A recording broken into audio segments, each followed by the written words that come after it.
good morning. Welcome home. This is Leo Kane pretending to be Katrina on Tampa Home Talk. I'm joined with my sidekick, Adam Tally Insurance, and we got Christoph with Ecotech, right? Pest Control. But first, we need to talk about your insurance tip of the week. Insurance tip of the week.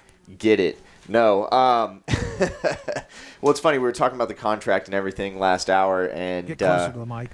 And one of the things that we see that people run into, and they have a lot of other moving parts going. If they don't have a realtor or a mortgage person like Katrina and Sarah, is insurance. They'll wait to the very last minute to get it done, and then without fail, the ones that wait to the last minute are always the ones that are complicated, not an easy risk to write, and insurance could delay your closing. So as soon as you go under contract, I would get a quote, and if it's bindable, I would bind it. So let me ask you this, myth or fact? If I own a home, I have to have insurance.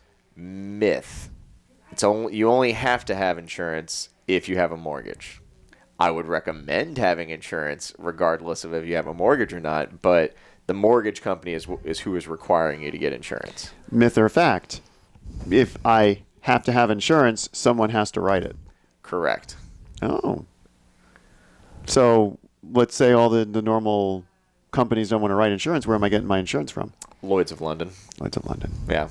So you'd go excess and surplus lines. It'd be Lloyd's or some other E&S policy or some basic form. So like most homeowners insurance policies are written on an HO3 form.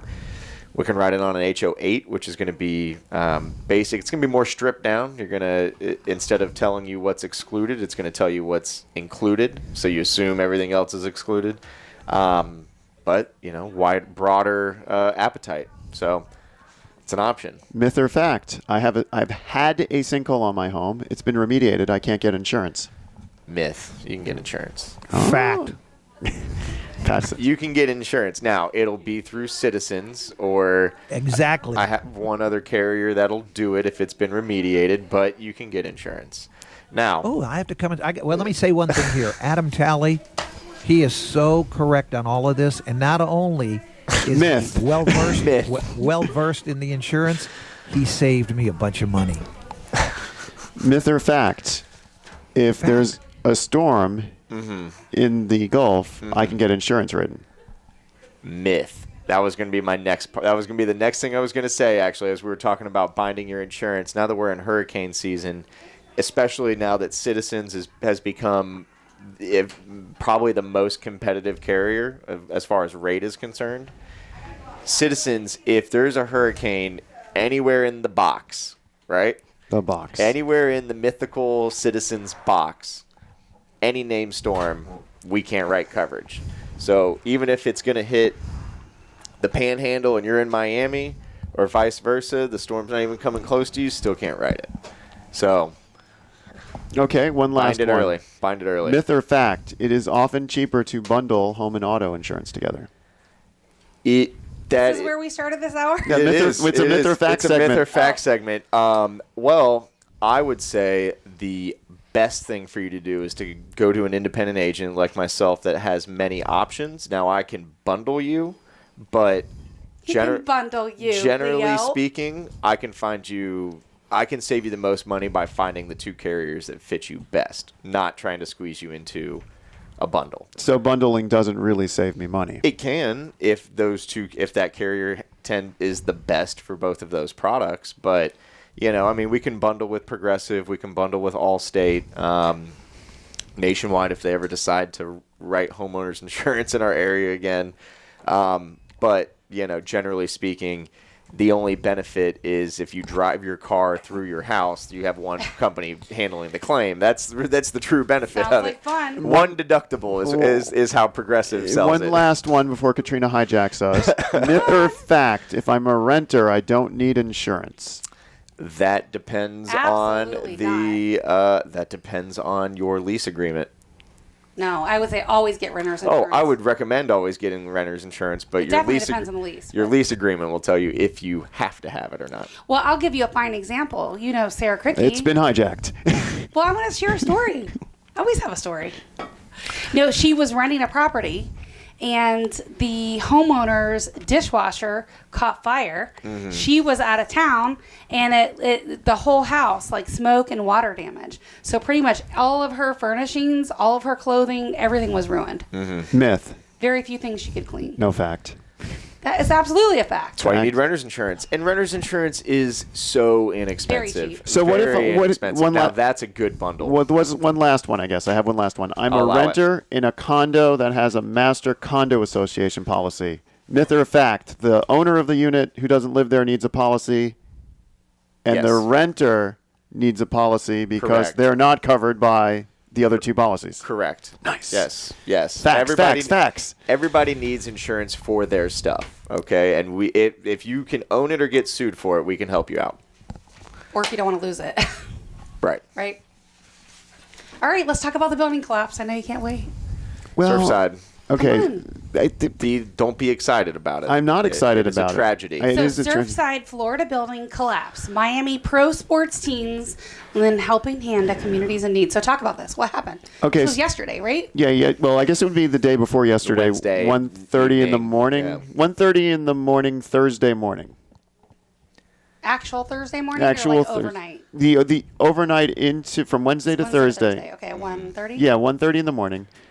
A building collapse. So basically, what you had here is a structural collapse of a building, and the way that's going to happen is in segments. So the middle segment of the building collapses, basically crumbles down, and then the northeast quadrant is the next quadrant to go. So the first one falls, and then the force forms the next one to fall. So basically, a large section of a high-rise collapses in Miami. So what happened? Like how What does could that have happen? caused it? Yeah. Well, right now, no one knows what actually happened. I'm surprised you're not already down there like poking around to see what's going on. There's And why. speculation. Now you have to realize that there's speculation right now, but you have to realize that we're just coming out of a drought, and this is sinkhole season. Because when you're coming out of a drought into the rainy season, the limestone layer that's normally supposed to be wet was dry, and as limestone starts sucking in all that moisture, it starts pulling sand and ground. So you could have a condition called subsidence, which actually contributes to building collapse. That on its own wouldn't take out a high rise. But if we couple that with roof that's poorly maintained, that's holding water, Now it's heavier. now it's heavier because you have to think a gallon of water weighs 5 or 6 pounds. 100 square feet of roof that has an inch of water weighs 100 tons. What about the average size of a roof?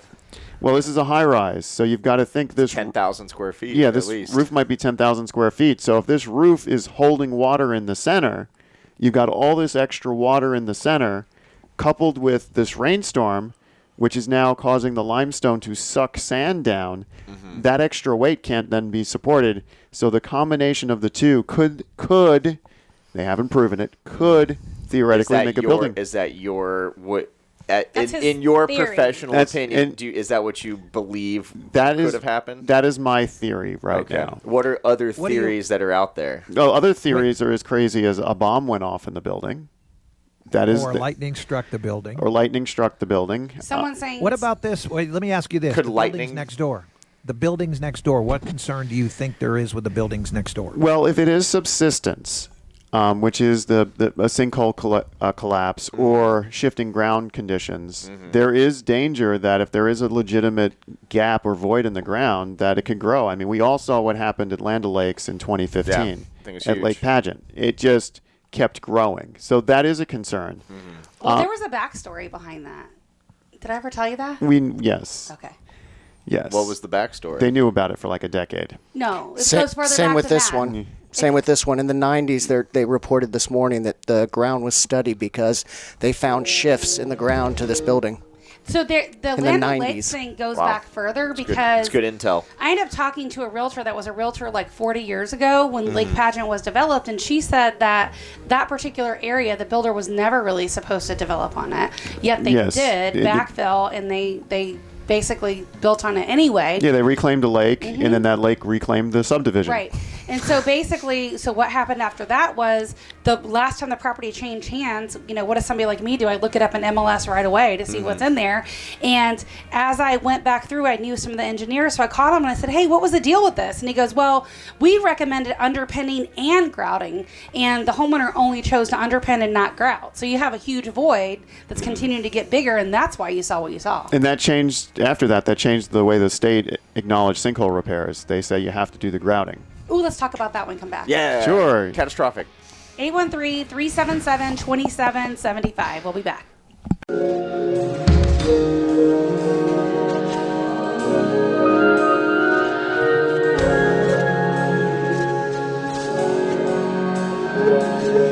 Well, good morning. Welcome back. Welcome home to Tampa Home Talk. Yeah, we're talking all about subsistence. We're talking about collapse, but now we've got a studio full of guests. We should really jump into the guests, shouldn't we? Yeah, we are. What was that final little thing we were going to say? And then you were going to sinkholes. We're going to talk about sinkholes. So with that thing, that's catastrophic ground collapse, right? So even if you don't have sinkhole insurance, your homeowner. Yes, that is catastrophic ground collapse when 2/3 of a building falls. Yes. Now, my thing, though, is like, so this is, again, this goes more towards the downside of owning a condo. They're only getting maybe $100,000 back, and they're not going to be able to get any other money back on those properties, right? I mean, if you spent $600,000 on that condo. Well, the trick with the condo, though, that you have to keep in mind is they have an obligation to build it back, so they have to special assess every unit owner the gap difference between what they'll make in the insurance claim versus what it costs to rebuild the building. That would be fun. Nice. Well, there should be there should be some sort of 80% or 90% coinsurance clause built into their property, so they should be covered up to what it's worth. And then another question that Katrina asked was about the neighboring properties, or like any high-rise condos, because you have to think a condominium high-rise that's 40 years old has to have this extra layer of inspections that occur when it hits 40 years, because they want to make sure things like this don't happen. So is that something Beryl Project Engineering can do? It is not an inspection type, the Beryl Project Engineering. That's a shame. Is that a designation you could get?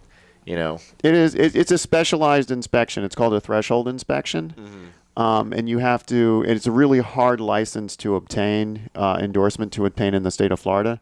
So difficult to obtain. The state of Florida this year has come out with a limited version of it because apparently there aren't enough of these people around. So they're concerned they're not going to have enough of these people to do these types of inspections. So they've come out with a limited version of this to get more people certified in it. Are you going to try to get this limited version? Factor, of course he is. Already in the works. Was already in the works 2 months ago. I was about to say, there's nothing the great Leo Kane can't he's all do. about it. Yes. So the cool part is our guest for this hour, Christoph Nord with Ecotech, actually knows a little bit about this. You were chatting about it too. Yes. I heard on the radio coming in. Unfortunately, too, they updated the unaccounted for to 149 from 99. But yeah, they had said that in the early 90s they had studied this building because it was very unique movement in the building that they hadn't seen before due to the ground, and they don't know why it wasn't pursued earlier as an issue. So there's some questions, that's for sure. There's nothing to look at until there's something to look at, I guess. Yep. Now they have to look at it. So let's talk all about Ecotech. So tell me a little bit about Ecotech. What do you guys do? Well, Ecotech, once again, also thank you for having me on. Thanks for being our guest. Appreciate it. Ecotech was founded in 2013 by Randall Faust, my business partner. I came on board in 2017. We've got 4 trucks on the road right now. We do termite, both tenting and subterranean treatments. We do wildlife removal, rodent control as well. Oh, wow. Yep. That's rare that you see those two together in the same umbrella under the same house. Yep. General household pests as well. And we also do nuisance alligator removal and hog removal. Oh, wow. Yep. You get a lot of alligator calls? We have a associate that gets a lot from FWC. Okay, Absolutely. So you're not an alligator person. Yes, yourself. I will. Yep. I'll help out on the hunts as well too. That's awesome. Yeah. That's it's a lot awesome. of fun. It's a lot of fun. So let's talk about the importance of pest control. And Leo, I'm going to ping that to you for a second.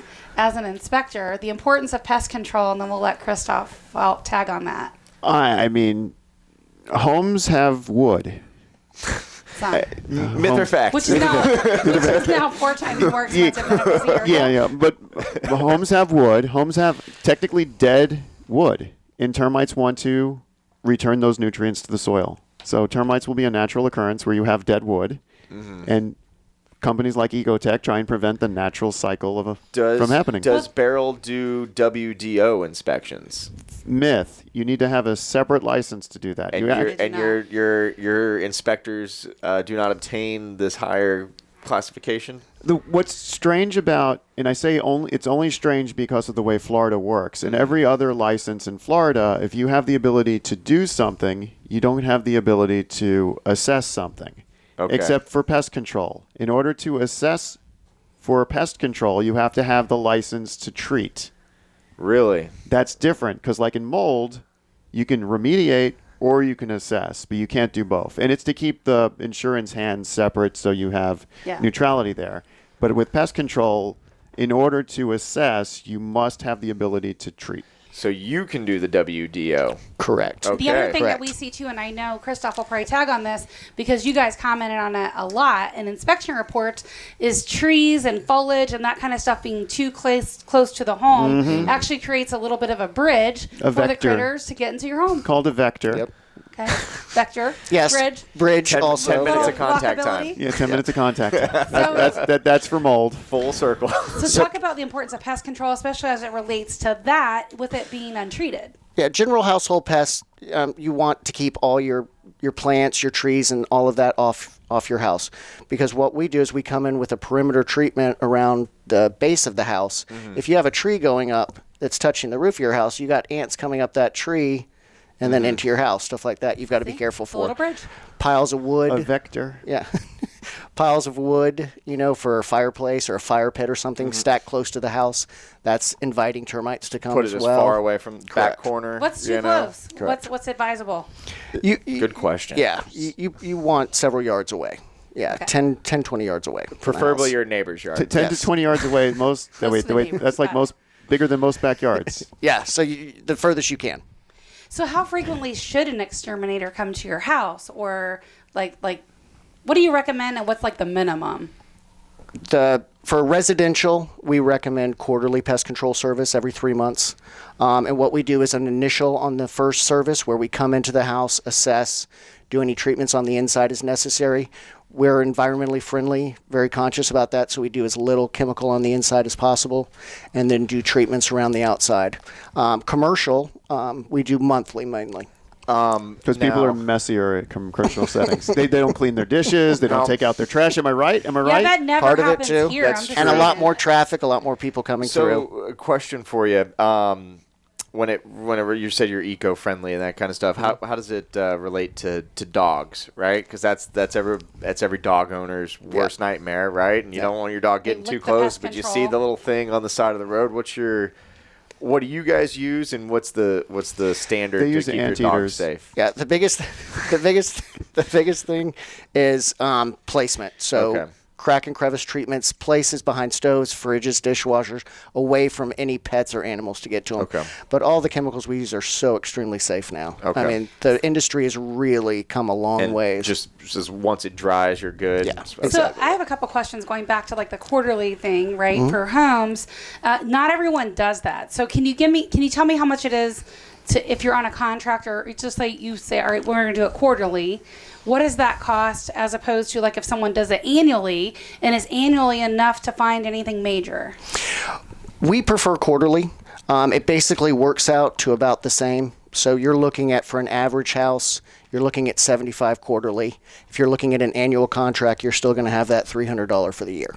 Okay. So it's better just to do it quarterly. We prefer that. We prefer that because we also sweep the eaves and keep the house looking nice as well. Mud dauber nests and all that stuff come down. If you wait annually on that, your house a looks lot. Exactly. So let's go back to the green certified part. Like, what does that mean? So basically, that's handled through the National Pest Management Association, which is a national governing body that has basic standards that we have to comply with, and they audit our records to make sure that we're doing IPM, which is Integrated Pest Management, which means the crack and crevice treatments, right placement, not just broadcast spraying houses and stuff like that. So there's very strict EPA guidelines that they follow. Basically comes from like California and then kind of trickles this way. Well, California's very strict. You know it's extreme. It's very strict. So on there. speaking of EcoSafe, I guess you're aware of the study that was just published in May about the link between thyroid cancer and the use of certain pesticides. Correct. Weed control was one of the main ones, as opposed to pest control. But yeah, weed control, very, very concerning to say the least. So keep the weeds and stay away from the cancer. I mean, you kind of have to think the same stuff you're going to use to kill insects and other creatures that are around your house might not be the best for you. Well, they call it pesticide for a reason, and anything that ends in side usually means death. Just saying. Good rule. You know, it's something to look at. Just consider. So you're saying don't get the weed and feed and I'm put just it in saying your hand use these and do it natural like methods, this. use these safer Absolutely. methods. Make sure a professional is the one doing the installation. Yep. So I would love to talk about when we come back how you guys handle like infestations. Like what happens if there's an infestation of fleas or roaches or like all this stuff. And Termites too. Termites do Yes. more damage in the state of Florida to homes than fire, earthquakes, and hurricanes combined. Is that covered by insurance, Adam? What? Termites are not. No. If your house collapses because you had termite damage? No. Aaron would argue against that. Yeah. Good for Aaron. Good thing we have attorneys like Aaron. File a claim and let a licensed claims All right. adjuster This handle is- it. I need to this is stay in my Tampa Home professional Talk. lane. Well, Christoph Nord with Ecotech is our guest for this hour, followed by Rosie Paulson. We'll be back right after this break, so stick around.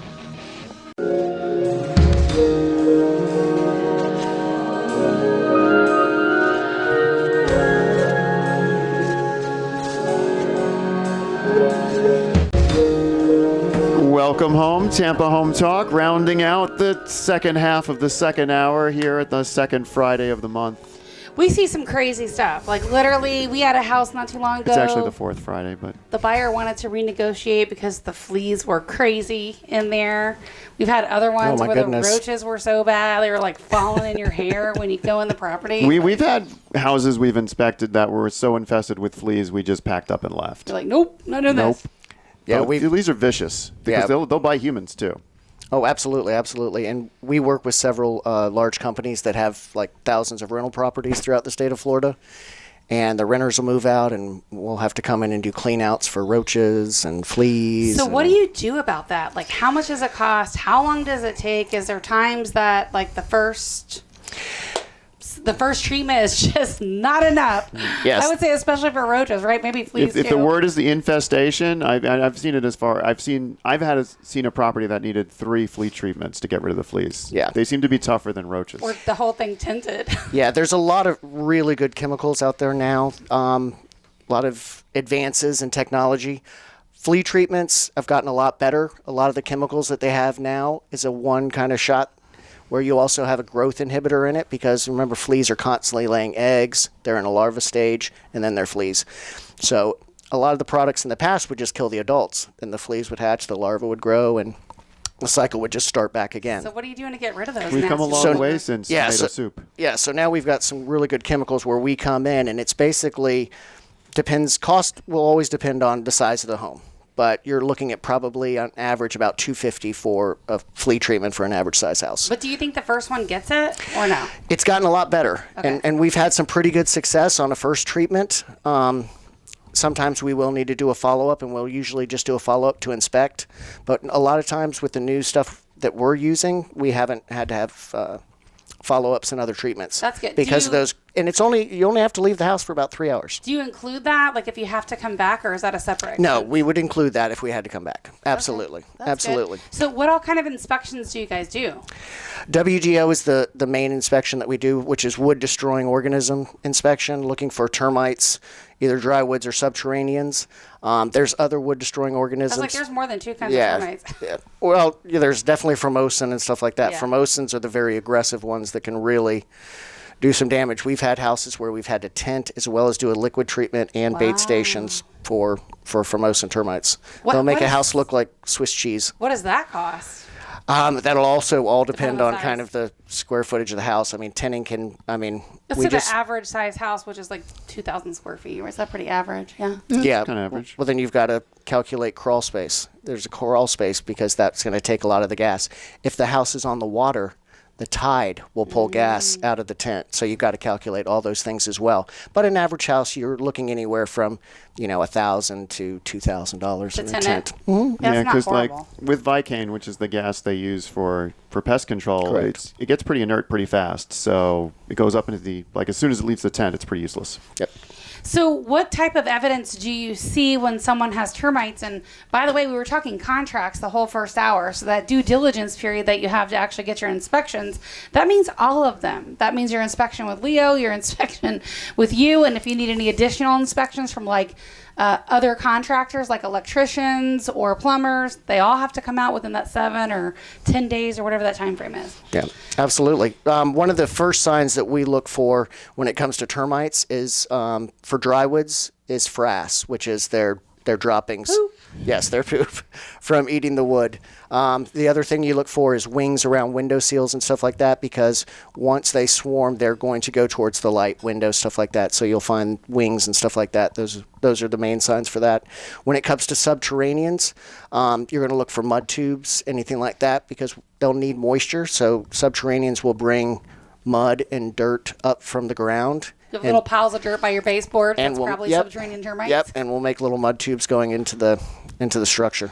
So, Leo, what if this is probably a great question for you? What if termites cause structural damage? And let's talk about how you know and what you're looking for, and then what you guys do. And you probably see sometimes, hey, there might be structural damage, and then would refer somebody to Leo to verify if there's structural damage. Well, the nice part about termites is they're lazy. They're blind and very lazy, so they're going to go for the softer woods. So if you have framing members, which are thick, dense, like beams or 2x, those aren't as attractive as the trim around your crawl space entrance or the trim to get into the attic. So usually when we're doing an attic inspection, that hatch trim might all be eaten up, but all the surrounding wood is good.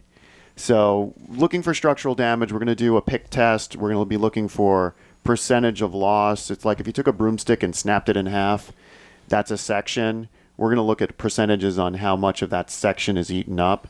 But yeah, thankfully these things are lazy. They love OSB, which is sheathing.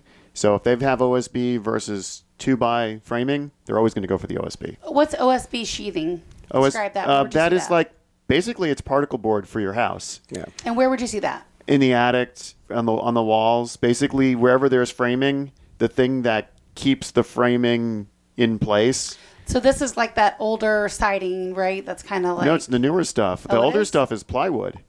The OSB is more of a modern, where if you go into a modern home, you're going to see OSB everywhere, as far as in the attic and on your sidewalls. If you go back 30 years, it's all going to be plywood. Just go with the hardy. Yeah, well. siding. That's siding, but that's usually what happens is you have your OSB, which is sheathing, and then you'll have stucco or hardy on top of that. It's kind of dangerous because you can't see it. Yeah, you really can't. Under there. Yeah. And drywoods eat much slower than subterraneans as well. So if you have a drywood issue, it's usually not as urgent as a subterranean termite issue. They can eat a wall in a month. So what is the process to actually treat the termites? Because I know you mentioned 3 different things you guys might do. Yeah, drywood termites, depending on the size of the infestation, we might be able to take care of it with just a few spot treatments, which might include drilling into the wall and injecting some of the channels that the termites travel through. If it's too bad of an infestation, we'd have to go to tenting using the Vicane gas, as you had mentioned earlier. That's a 3-day process, so you do have to leave the house for 3 days. And then there's the whole bunch of questions on, and this gets asked all the time, on what food is safe to leave, what do I need a double bag, what do I mean... Food and stuff left in the property, right? When it's tented, in general, is there anything not safe? Basically, anything that's open needs to be double bagged, and what we do always is we come by with a lockbox because the fumigation team will come in. They'll need access to the house to make sure there's no pets, people, anything like that in the house. They'll make sure that the food that's been opened is bagged correctly, even the stuff in the fridge. So if it's been opened. No, the fume team. Yeah, the fume team will do all that stuff. We'll make sure we don't bag it, but if it's not bagged, we throw it away. Mm-hmm. I I would just probably empty everything out of my house if I was going to termite. I mean, when we had our house tented last year, actually it was the year before last. COVID lost a year.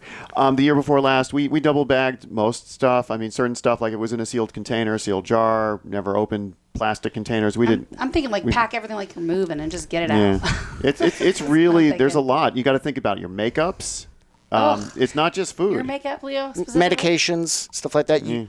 It can be a little overwhelming at first, but we've done it so many times. So many people have unfortunately had to go through it in the Tampa Bay area, especially being on the water and everything. So it's a very safe process. It's just a little cumbersome and, being out of your house for 3 days. It's inconvenient, yeah. So with pests and stuff, is any of this seasonal? Like, is there any seasonality to it? Correct. Especially termites. Termite season basically runs from March to October, basically that kind of frame. All summer long? Yeah, you'll see them swarm in different stages, the dry woods and the subs, and so forth. So for dry woods, like I said, spot treatments and tenting. When it comes to subterraneans, we can do liquid treatments. We can also do spot treatments for them depending on the size of the infestation. And we also have a baiting system where we can put bait stations around the house, and that's also extremely effective. So, Christoph, how would somebody know if they have termites? Like, what sort of things should they be looking for? Let's say they don't have any type of regular pest control where you guys would look for that. How would someone know? Like, what clues should they be looking for? So basically anything like the wings on the window seals, anything like that. Yep, any of the frass droppings like that. It looks like little sawdust pellets, sort of, maybe. Correct. Is a good way to describe it. Yep. And they're very uniformed in size. So like sawdust will be kind of broken up and stuff like that, while the frass will be very uniformed. And it's amazing because it'll take the color of the wood. If they're eating a dark oak, it'll be a dark color. If they're eating a plywood from a cabinet or a lighter color pine, it'll be lighter in color. One thing to mention, though, because you probably get asked this all the time, is after you've done a tenting and those galleys start to dry up, it's not uncommon to have frass drop. Like 4 months later, you'll be cleaning, you'll bang up against the window, and then all this frass will drop out. And you're like, oh, I'm reinfested. Yeah, it's a great point. I'm so glad you brought that up. Yep. Because, we were treating the other property we were renovating, and it had crazy termite damage that we had to, literally remove the inside walls to see how much. And then we had the whole thing treated, and the whole thing sprayed with, borate. And then it's like, wait, there's still frass. But that was, just frass, stored remnants, somewhere. Yeah. Right? Okay. Yeah, falling out of the chambers and canals that they travel through. So how do you know if it's old stuff versus, at what point should you be going, oh, this is new? They're reoccurring. So eventually you'll stop seeing it from vibrations, stuff like that. A thunderstorm, a big boom of thunder can actually shake frass loose and stuff like that. So eventually you'll just stop seeing it anymore. And if you've got a good tenting, you're good. It's also the shape of when it's coming out of the wall and lands on the ground, certain shapes. You'll know if it's a recurring or if it's an infestation based on that pyramid shape. So how often do you have to re-tent once you've tented? What we've seen usually is about 10 to 12 years. Okay. Yeah. And that's a long time. That's houses on the water and stuff like that where you get the swarms that are coming in. So some people never have to have it again. Like you said, the termite season is summer. Correct. Right, so that's the biggest. Can you physically see swarms of termites? Oh, absolutely. I guess I've never really paid attention. Yeah, I remember one time, and I had told this on the radio before. There was one time I heard blood-curdling screams from my wife in the shower, and it was a termite swarm. It was early April. They came in? They're already there, but in early, for dry woods, in early April is their swarm season where they fly once and then they lose their wings. So that's why you see wings all over the place. So they decided this was my day to fly, and she was in the shower, and the whole bathroom was humid and moist, and I just heard the screams, and there were thousands of them all over the place. That would freak me out. Yeah, it's pretty overwhelming. We had about a mile-wide swarm come through the Eagles 2 years ago now, and my friend was on the roof blowing his gutters out, and they got in his mouth and everything. He just was covered in them. It's impressive. They're impressive animals. creatures. So our off-air number, in case you would like to get this quarterly treatment or check, which is not a bad idea because we're in that time, 813-377-2775. Just call or text termite or pest to 813-377-2775, and we will get you hooked up with Christoph at Ecotech. Yep, 813-377-2775. Yeah, we've got some great preventative termite treatments too that we're running specials on for this time Stick of year. around. We'll be back right after this break with Rosie Paulson.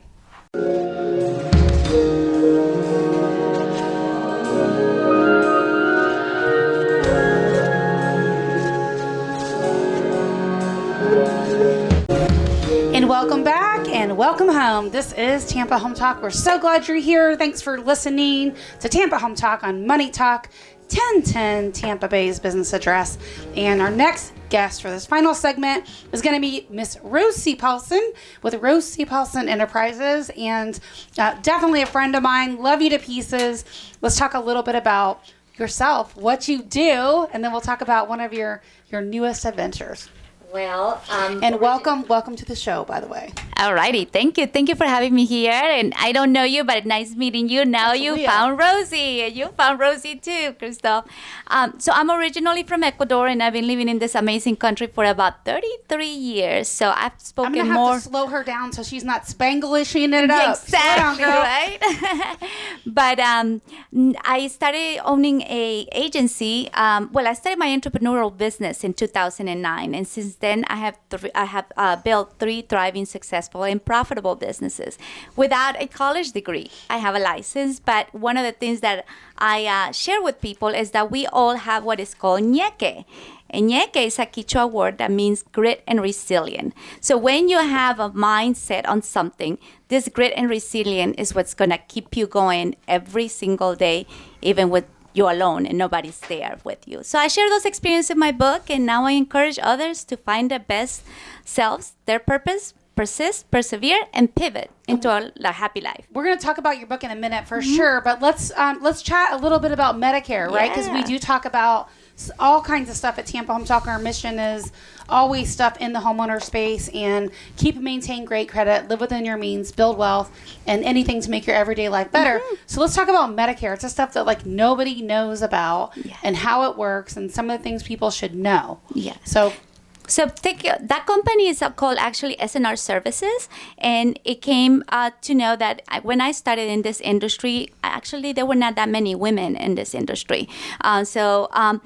The biggest thing that people have when they turn 65 is the information is so confused. Like if you go to the Medicare website, I mean, there is different dates that you can enroll, different plans that you can enroll, different policies so it's very confusing. And then you receive this book, which is called the Medicare and You Red, White, and Blue book, and the information, it contradicts each other. If look, there's one information on page 6 and the same information on page 31, and they don't say the same thing.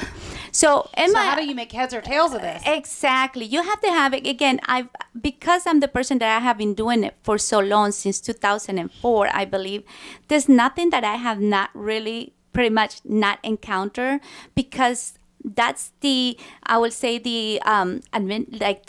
rules and regulations, but actually using it, it's another different ballgame. But my job is always to educate and make it so simple for the person that is turning 65, because I just need to know what they need out of this, and my job is just to match them. That's why I call myself the Medicare matchmaker. Well, we were talking a little bit about this yesterday, and you're like, yeah, there's the main plan, and then there's like Part B, and then there's C, and I'm like, what? Yeah. So Part A is the hospital insurance. You get that at age 65 because you contribute on that. Part B is the medical insurance, and that you pay a premium on. And then there's the Part C, which is the private insurance companies that have contract with Medicare. And then the Part D, which is the prescription drug coverage. Nah. And so confused enough again? So it starts at age 65, right? Yes. And you're the one that actually helps people make heads or tails of what's what they need, how it works. Yes, and exactly. roughly how much it's going to be. Yeah, and not only 65, because there's people with disabilities under the age of 65 that also qualify after 24 months of being disabled. What type of disabilities would qualify someone for Medicare? Different disabilities. Some people might have there's so many different, but the one that deems disabled is by Social Security, which this is another thing. So to enroll into Medicare, you have to call Social Security, but you don't have to wait until you collect Social Security to receive Medicare, which people think, well, I'm not going to be collecting Social Security until 67, so I have to wait for my Medicare benefits. No, Medicare starts at age 65. Now, do you have to enroll for it and sign up for it to get it, or is it automatic, or how does it work? Again, head and tail. So if you're collecting Social Security early, you might get your Medicare card 3 months prior.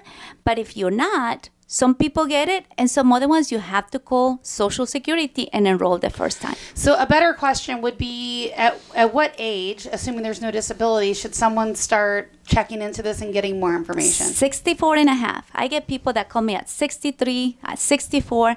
The problem is that plans change every year. So calling me that early is really not going to benefit you. I can give you the Medicare 101. I do that virtually once a month.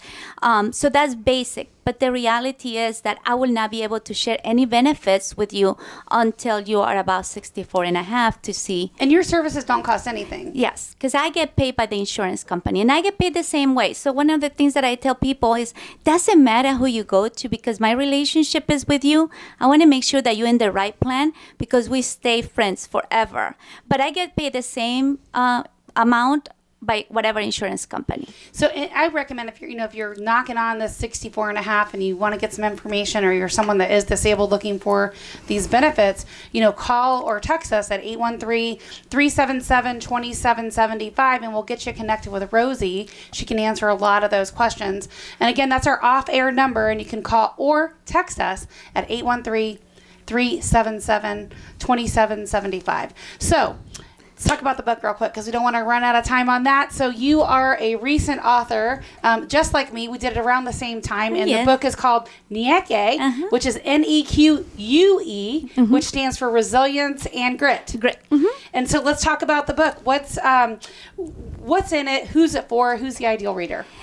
So business owners that they are trying to have a successful business and run life, and usually people that get a lot of benefit out of this are women that they're handling everything, motherhood, community leadership, business owners, being a wife.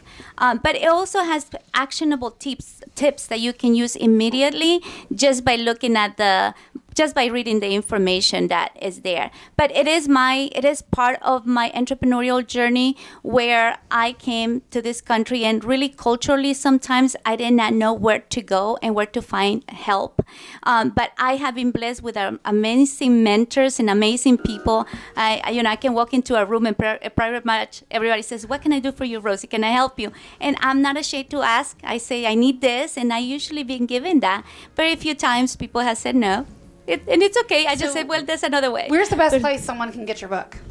Right now at Rosie Paulson Enterprises, so rosiepaulson.com, www.rosiepaulson.com. Just call or text us at our author number, and we'll send you the link. 813-377-2775. Probably a little easier than trying to figure out how to spell Paulson, right? Yeah. 813-377-2775. Thanks so much for listening this week to the last 2 hours. Thank you to our guests. Thank you for having us. Added some amazing information to the content. Leo, as always, thanks for hanging out with me for 2 hours.